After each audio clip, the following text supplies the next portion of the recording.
Professor Chomsky, first question comes from John Berger. Political practice often surprises political vocabulary. For example, the recent revolution in the Middle East is said to demand democracy. Can we find more adequate words? Isn't the use of the old and frequently betrayed words a way of absorbing this shock instead of welcoming it and transmitting it further? Well, just to begin, I think the word revolution is a bit of an exaggeration. Maybe it'll turn into a revolution, but for the moment it's a call for moderate reform. There are elements in it, like the workers' movement, that are trying to move beyond that, but that remains to be seen. However, his point is correct, but there's no way out of that. It's not just the word democracy, it's every word that is involved in discussion of political affairs has two meanings. It has its literal meaning, has a meaning that's assigned to it for political warfare, for ideology, for doctrine. So either we stop talking or we try to use the words in a sensible way. And it's not just democracy. It's, take the word, a simple word like person. Sounds simple. Take a look at it. In the United States, it's quite interesting. The United States has guarantees of personal rights that go beyond maybe any other country. But have a look at them. The amendments to the Constitution state very explicitly that no person can be deprived of rights, lists the rights, without due process of law. Well, that was, it reappears in the 14th Amendment, it was in the 5th Amendment, and it was intended to apply to freed slaves, but it's never been applied to them. The courts narrowed the meaning and broadened the meaning, crucially. They broadened the meaning to include corporations, fictitious legal entities established by state power. So they were given the rights of persons, by now rights way beyond persons. On the other hand, it was also narrowed because the term persons, you might think, would apply to those creatures walking around who do the dirty work in the society, but don't happen to have documents. And that wouldn't do, because they must be deprived of rights. So the courts, in their wisdom, decided they're not persons. The only persons are people with citizenship. So now non-humans, corporate entities, like the Barclays Bank meeting next door, they're persons with rights way beyond persons, humans. And the people, sweeping the streets are not persons. They don't have rights. And the same is true at just about every term you look at. So take, say, free trade agreements. For example, there's a North American free trade agreement, Canada, the United States, and Mexico. The only accurate term in that is North American. It's certainly not an agreement, at least if human beings are part of their societies, because the population in all three countries was against it. So it's not an agreement. It's not about free trade. In fact, it's highly protectionist. Tremendous protections for monopoly pricing rights for pharmaceutical corporations and so on. A lot of it isn't about trade at all.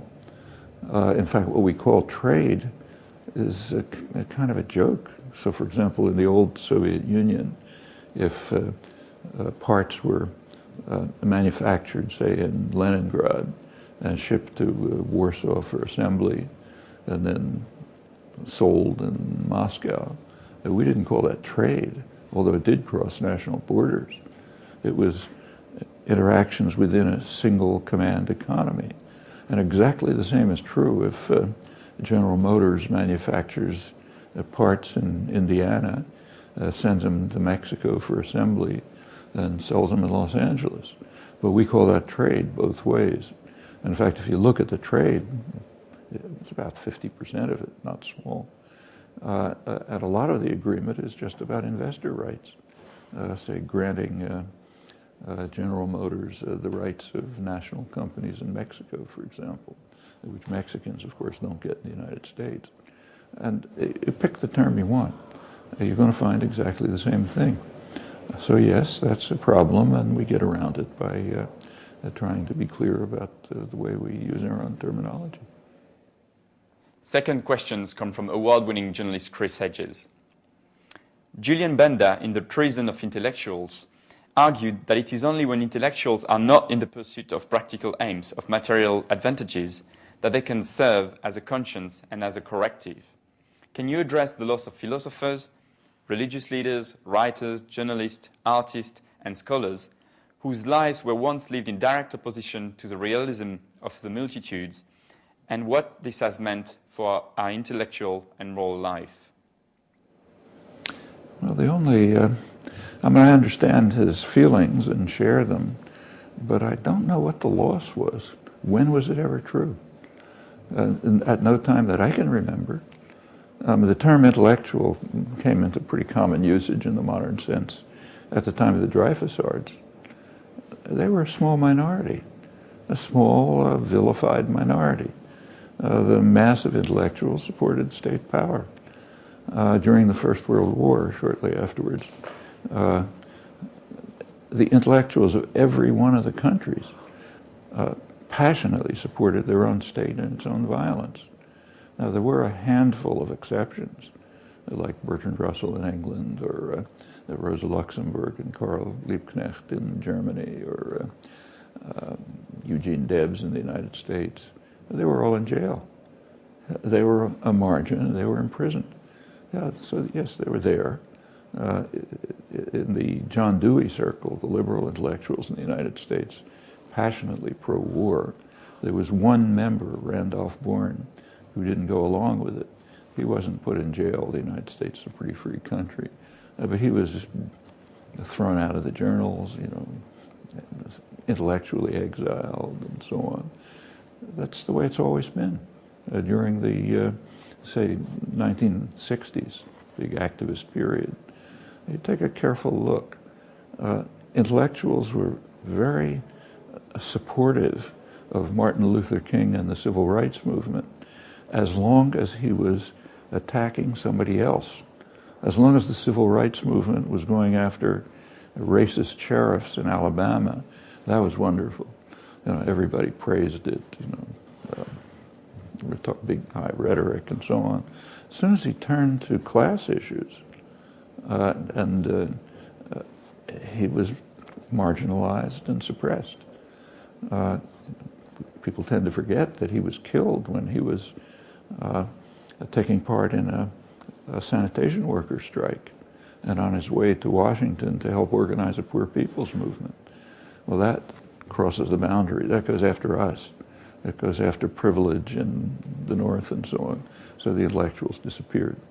With regard to the Vietnam War, it was exactly the same thing. There was almost no, among known, there was of course people on the fringes, there were young people and so on. But among well-known intellectuals, practically nothing. At the very end, after the Tet Offensive in 1968, when the business community turned against the war, then you started getting drifting of people saying, yes, I was always a long-time anti-war activist, no trace of it or whatever.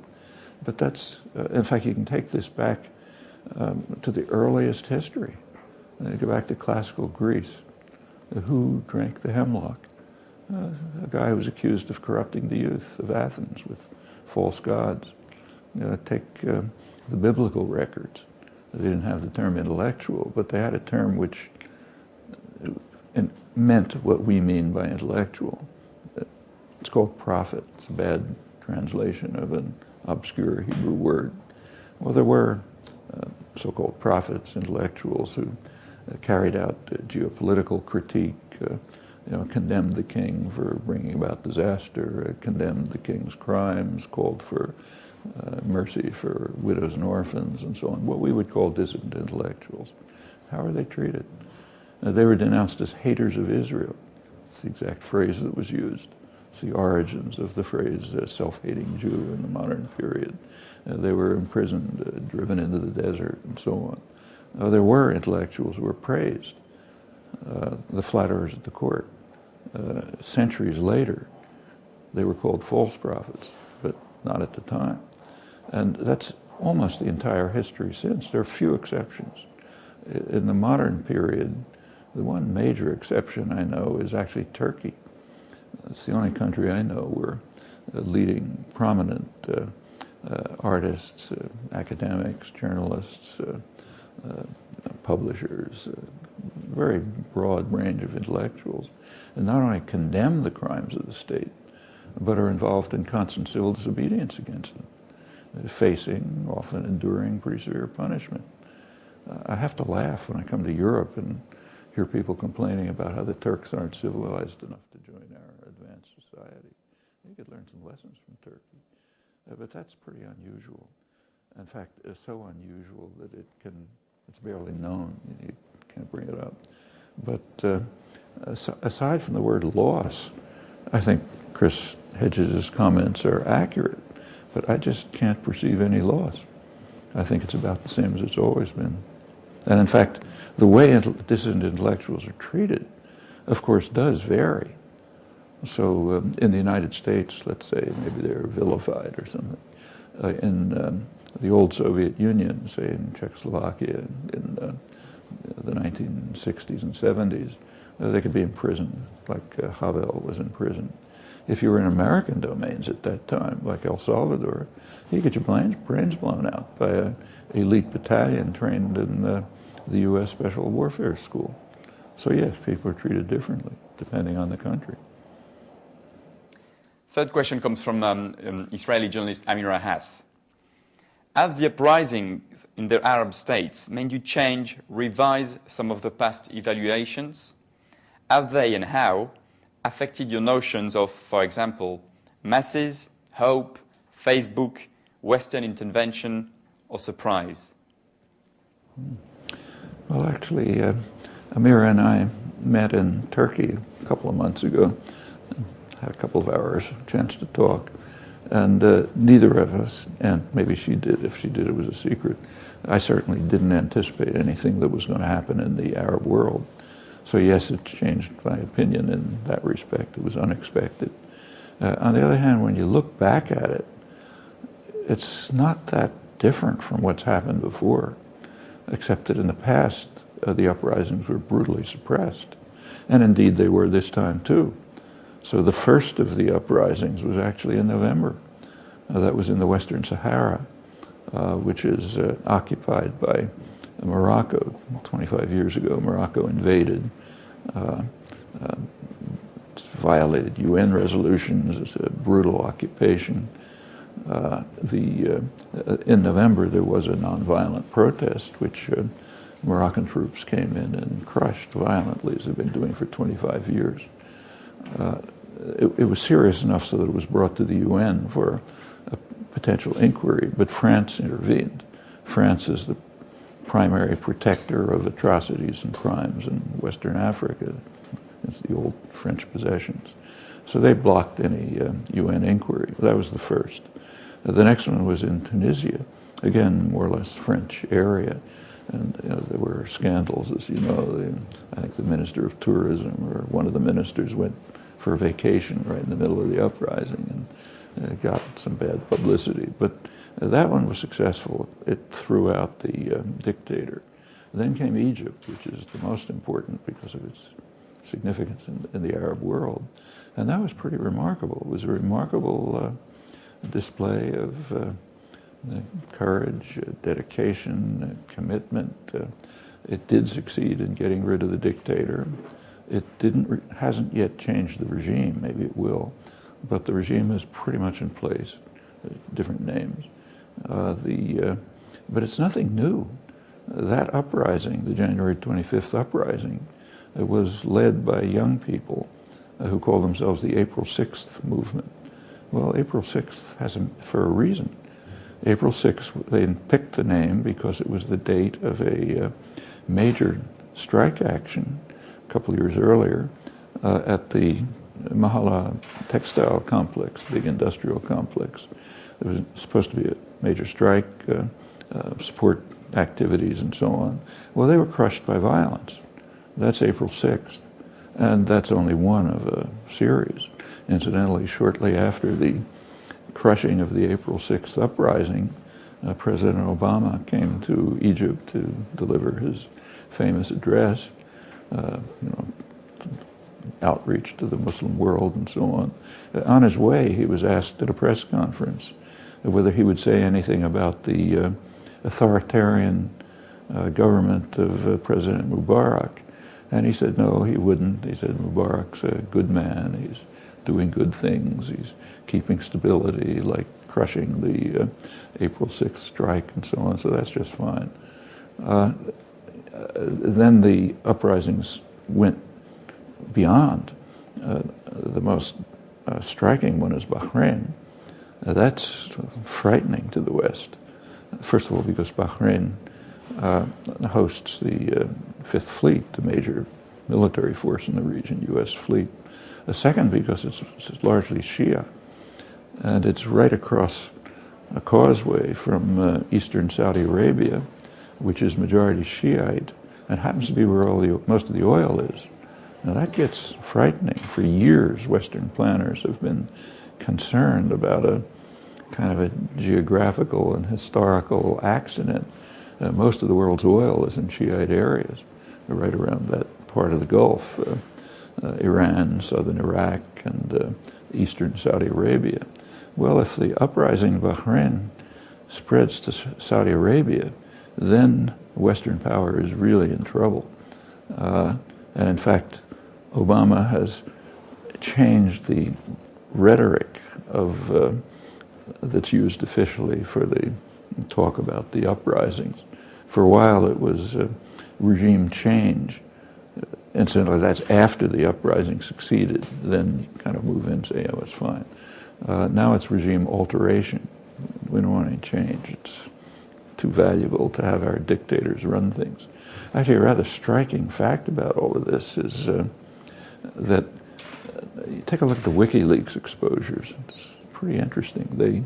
The ones that got the most exposure in the West, the big headlines, euphoric commentary, were the leaks from the ambassadors, which said that the Arab world supports us against Iran.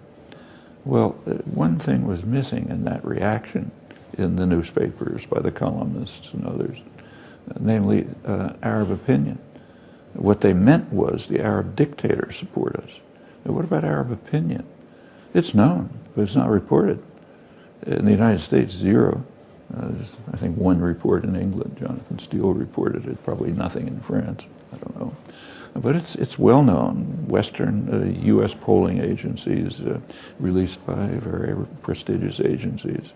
It turns out that some Arabs think Iran is a threat, about 10%. A majority, a vast majority, think the major threat is the United States and Israel. In Egypt, 90% say the United States is the major threat.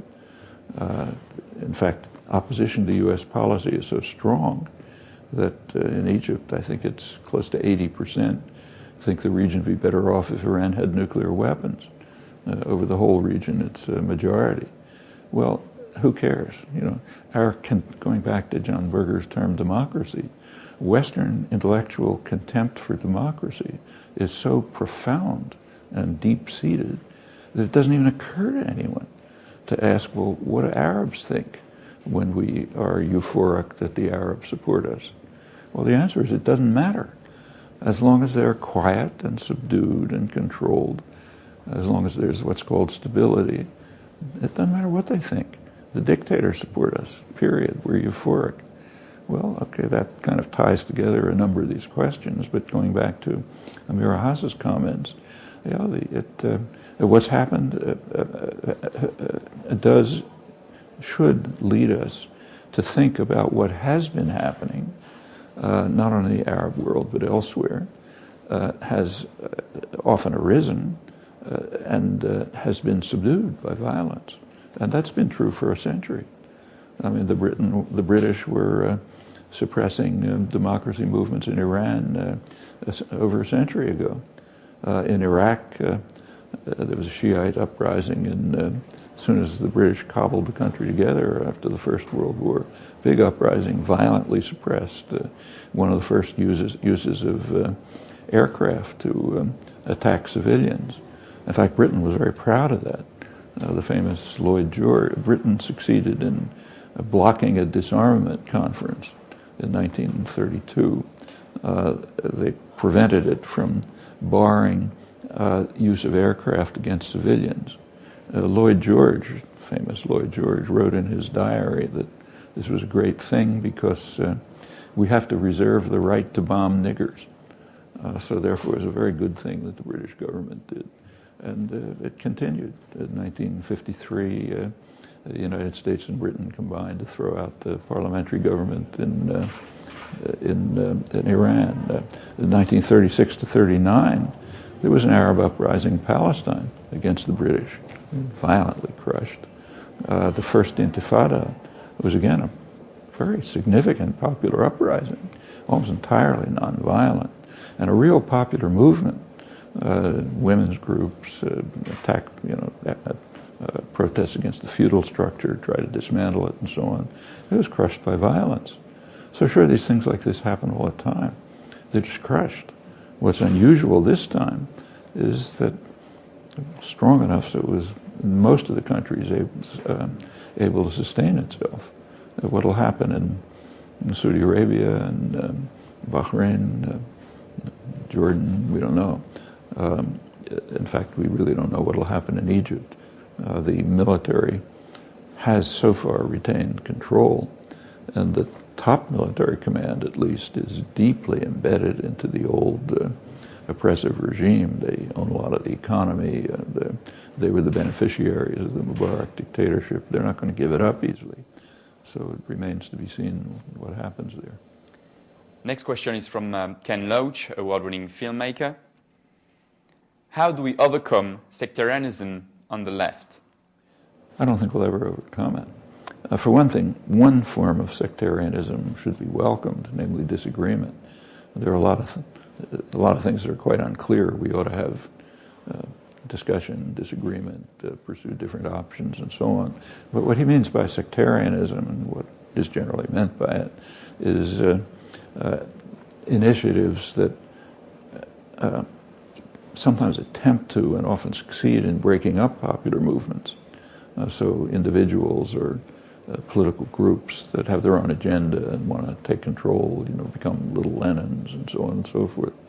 That kind of sectarianism I don't think is ever going to really be suppressed. It can be marginalized.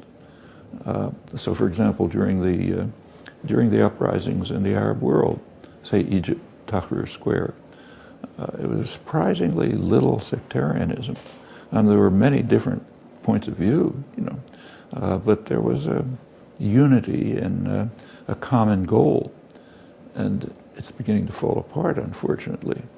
So just yesterday, there was a women's demonstration calling for women's rights. It was attacked by, it's a very sexist society, and the women were attacked and driven out. Okay, that's sectarianism. There's now also religious sectarianism developing. I mean, when a common goal is no longer sort of uniting people in a struggle, then you do get sectarianism.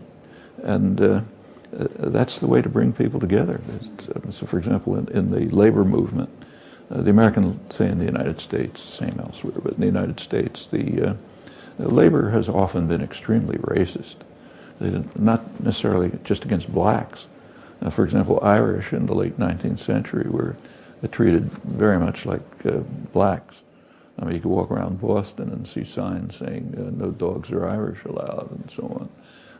What were called Huns, that meant anybody from Eastern Europe. Bitter racism against the Huns, against the Italians, it goes all the way back.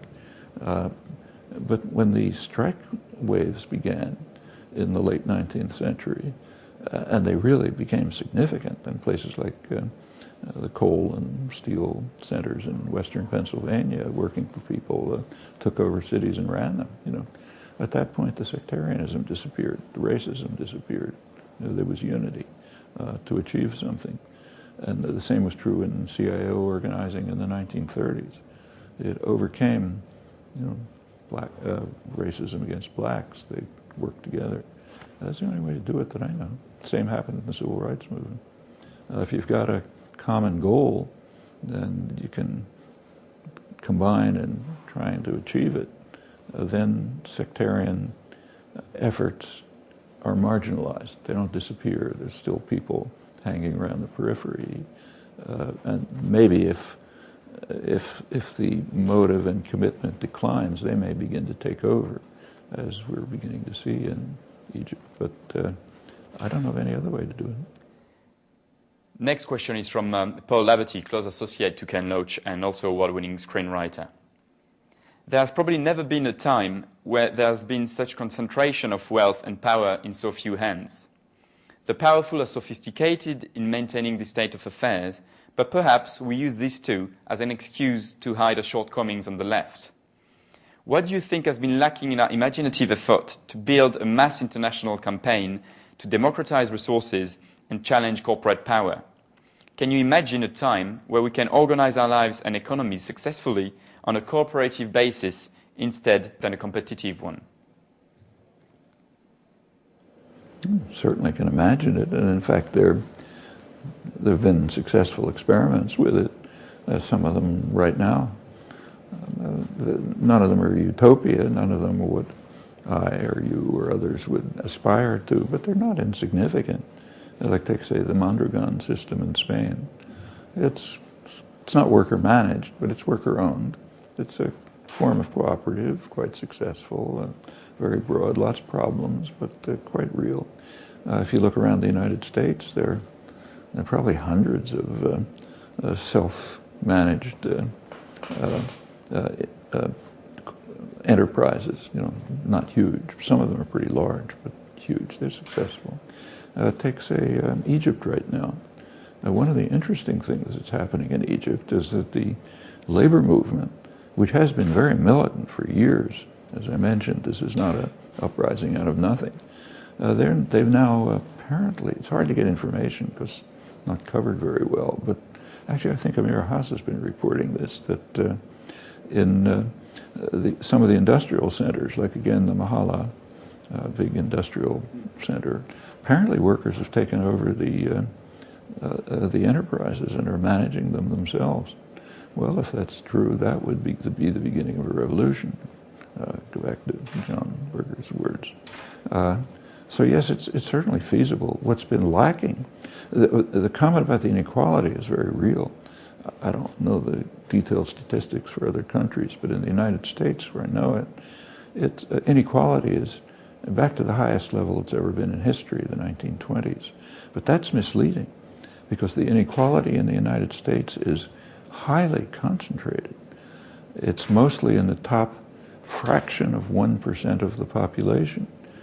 You take a look at the income distribution, it goes very sharply up towards the high end, and literally 1/10 of 1% of the population now has extraordinary wealth. In fact, that's driving the inequality. If you take that part away, it's unequal, but not totally out of sight. Who are they? They're hedge fund managers, CEOs, bankers, and so on. Well, something quite significant has been happening. Since the 1970s, the economy has changed significantly. It's been financialized. Go back to, say, 1970, financial institutions, banks, investment firms, were a small percentage of corporate profits. At the peak, now, in 2007, they reached 40%. They don't benefit the economy. In fact, they probably harm the economy. There's no central social utility to them, but they're powerful. And they, with economic power, comes political power, pretty obvious reasons. So they have gained extensive political power. For example, it's financial institutions that put Obama into office pretty much. That's where most of his funding came from. With political power comes the opportunity to modify the legislative system, and they've been doing it. So since the late 1980s mainly, fiscal policies have been changed, say tax policies, to ensure rapid concentration, very high concentration of wealth. Rules of corporate governance have been changed. They allow, for example, the CEO of a corporation to select the board that determines his salary. Well, you can imagine what the consequences of that are. Actually, you read them in the front pages of the newspapers every day about the huge bonuses being given to management. That's where that comes from. The regulation has collapsed with very striking effects. New Deal regulation. Incidentally, this generalizes to the rest of the world. I'm talking about the United States because I know it better. New Deal regulation prevented any financial crises up until the 1980s, really. 1970s, it started to be dismantled. Since the 1980s, crisis after crisis, several during the Reagan years, pretty serious ones. In fact, Reagan left office with the worst financial crisis since the Depression, the savings and loan, then came Clinton and the tech crisis, then finally this housing crisis, $8 trillion of fake money disappeared, devastating the economy. Well, all of these are political decisions. And meanwhile, the cost of campaigning went way up. And that compels the parties to climb pretty deep into the pockets of the corporate sector. That's where the money is. The next election, 2012, is expected to cost about $2 billion. And you take a look at the Obama administration, you notice he's staffing the government right now with executives. You know, they're the ones who have the access to the corporate funding that's going to buy the election. Elections are just becoming farces, you know, run by public relations industry, their marketing efforts, and they kind of say it openly. But in fact, Obama won the award from the advertising industry for the best marketing campaign of 2008. They know exactly what's going on. Well, you know, all of this is a kind of a vicious cycle. Increased concentration of wealth, increased political power. It acts to further increase wealth. Why is there no reaction? Actually, there is a reaction. Right now, for the first time, what's going on in Wisconsin is a very significant reaction. There are tens of thousands of people in the streets, day after day, with a lot of popular support, maybe 2/3 of the population supporting them. They're trying to defend labor rights, the right of collective bargaining, which is under attack. I mean, the business world understands very well that the one barrier to this total corporate tyranny is the organized workers movement. So that's got to be destroyed.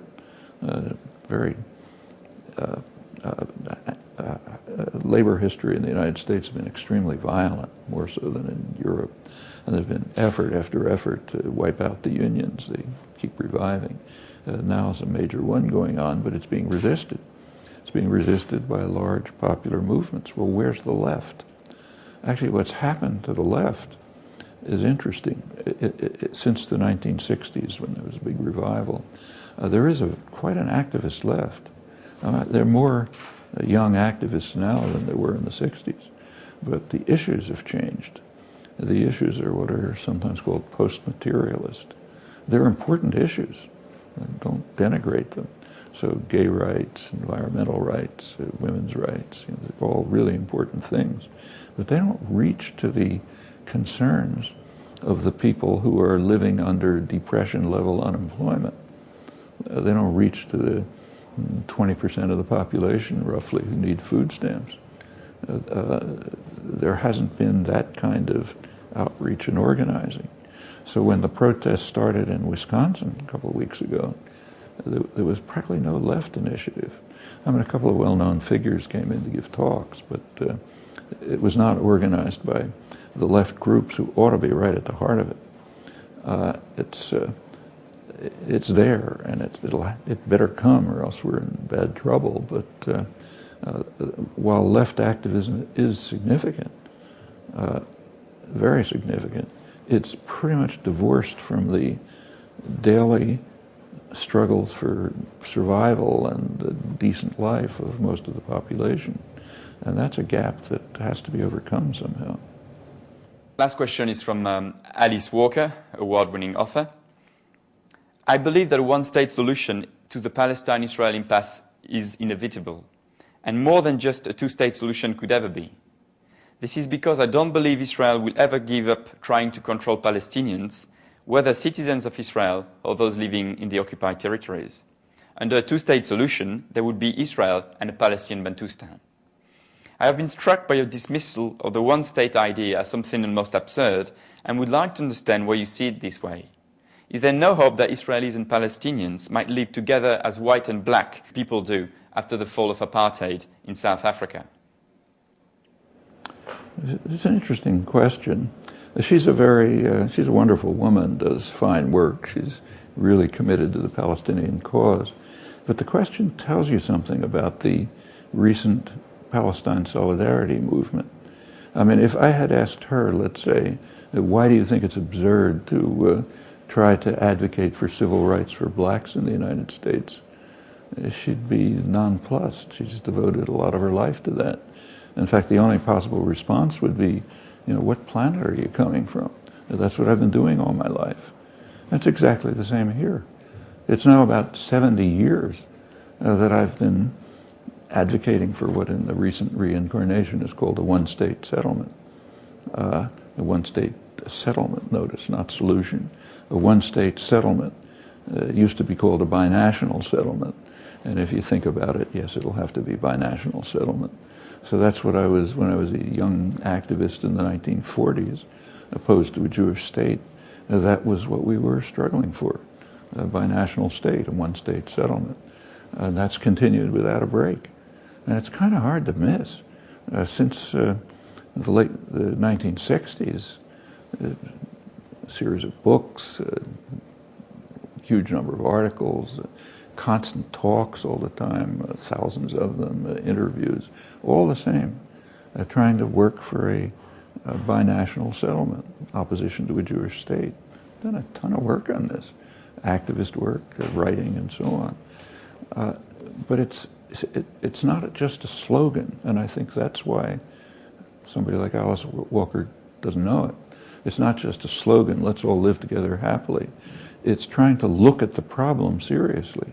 If you're serious about it, you ask, how do we get there? You ask, what are the steps that'll take us there? Not just, wouldn't it be nice if we had peace? That's easy. How do we get there? Well, that depends on circumstances, like all tactical choices. So in the pre-1948 period, it was straightforward. It said, we don't want a Jewish state. Let's have a binational state. 48 to 67, you couldn't sensibly take that position. You're talking to yourself. In 1967, it opened up again. There was an opportunity in 67 to move towards some kind of a federal system, which could then proceed further to closer integration, maybe become a true binational secular state. And in fact, at that time, 67 on, I was writing about it all over the place. Like I said, books, articles, interviews, and so on, up till about 1975. 1975, Palestinian nationalism crystallized and appeared on the agenda, and the PLO turned to a two-state settlement, the huge, overwhelming international consensus by that time for two-state settlement in the form that everyone knows. 67 to 75, it was possible to advocate for it directly, and it was anathema, hated, denounced, because it was threatening. It was threatening because it could be fulfilled, and that would harm policy formation. So, if it was noticed at all, it was denounced and vilified. 75 on, you can still maintain the position, but you have to face reality. It's going to have to be achieved in stages. And there's only one proposal that I've ever heard, other than, let's all live in peace together. The one proposal that I know is, glad to listen if there's another one, is begin with the international consensus, two-state settlement. It would reduce the level of violence, cycle of violence. It would open up possibilities for a closer interaction, which already to some extent takes place, even in today's circumstances, commercial, cultural, other forms of interaction, that could lead to erosion of boundaries. It could move on to closer integration, and maybe something like the old concept of a binational state. Now, I called it a settlement because I don't think that's the end of the road. I don't see any particular reason to worship imperialist boundaries. So, like when I was, my wife and I, back when we were students, were backpacking up in northern Israel and happened to cross into Lebanon because there's no marked border. You know, somebody finally yelled at us and said, "You better get back." But why should there be a border there? It was imposed by British and French violence. You should move towards a closer integration of the whole region. No state settlement, if you want the word. And there's plenty wrong with states anyway. Why should we worship state structures? They should be eroded. So it's a step, it's a series of steps. Now, if anyone can think of another way to get there, then they ought to tell us. We could listen to it and talk about it. But I don't know of any other way. So what you end up with, at least I end up with, what I've been writing and speaking about, is something that's too complex to put on a Twitter message. And in this age, that means it doesn't exist. You have to support both the two-state and the one-state solution, settlement, not solution. You support both of them, because one of them is the path to getting to the other. If you don't make the first move, you're not going to get anywhere. Now, Alice Walker says Israel won't accept a two-state settlement. If she's right. A fortiori is not going to accept the one-state settlement. So if that argument has any force, her proposal is out the window. Mine too. And by the same argument, you could show there could never be an end to apartheid. White nationalists would never accept an end to apartheid, which was true. Okay, therefore let's give up the anti-apartheid struggle. Indonesia would never give up East Timor. In fact, the generals said so loudly. It's our province, we're going to keep it. And that would have been true if actions were taken in a vacuum. But they're not taken in a vacuum. There are other factors involved. And one factor, which is significant, and in fact in these cases decisive, is U.S. policy. Well, that's not graven in stone. When U.S. policy shifted on Indonesia and East Timor, it literally took one phrase from President Clinton to get the Indonesian generals out. At one point he said, "It's over." They withdrew. In the case of apartheid, it's a little more complicated. Cuba played a big role. Cuba drove South Africans out of Namibia, for example, and protected Angola, and so on. That had a big impact. But it was when the U.S. changed policy, around 1990, there was a change of policy. It was at that point that apartheid collapsed. Now, in the case of Israel, it's just the U.S. is decisive. I mean, Israel can't do anything except what the U.S. supports. It gives diplomatic, military, economic, ideological support. If that prop is pulled out, they do what the U.S. says. In fact, that's happened over and over. So yes, it's true that if they were acting in a vacuum, they'd never accept anything but what they're now doing. Taking over Gaza prison, take over as much of the occupied territories as you want. Yeah, they'll continue. But they're not acting in a vacuum. There are things we can do, as in other cases, to change it. And in that case, I think you can consider and even lay out a plan for a move towards a one-state settlement as a step towards something even better, which can go on. But as far as I can see, the only way to do that is by supporting the international consensus as a first step. A step to be a prelude to further steps. And that means very concrete actions. We don't have to talk about, we don't have to have a seminar in which we discuss abstract possibilities. There are very concrete moves that can be made. So for example, withdrawal of the IDF, the Israeli army, from the West Bank. That's a concrete proposal. And there are steps that can be taken to implement it. For example, Amnesty International, which is hardly a revolutionary organization, called for an arms embargo on Israel. Well, if the United States and Britain, France, others could be, if the public could compel the governments to accept that proposal as an arms embargo unless you pull your army out of the West Bank, that would have an effect. Other actions can too. If the army's pulled out of the West Bank, the settlers are going to go with them. They'll climb into the lorries provided to them and move from their subsidized homes in the West Bank to subsidized homes in Israel, just like they did in Gaza when they got the order. Some will probably remain, but that's okay. They want to remain in a Palestinian state. That's their business. So there are quite concrete things that can be done. It's not going to be like, snapping your fingers, but not beyond the kinds of things that have happened elsewhere when policy of the great powers changed, primarily the U.S. Professor Chomsky, thank you very much.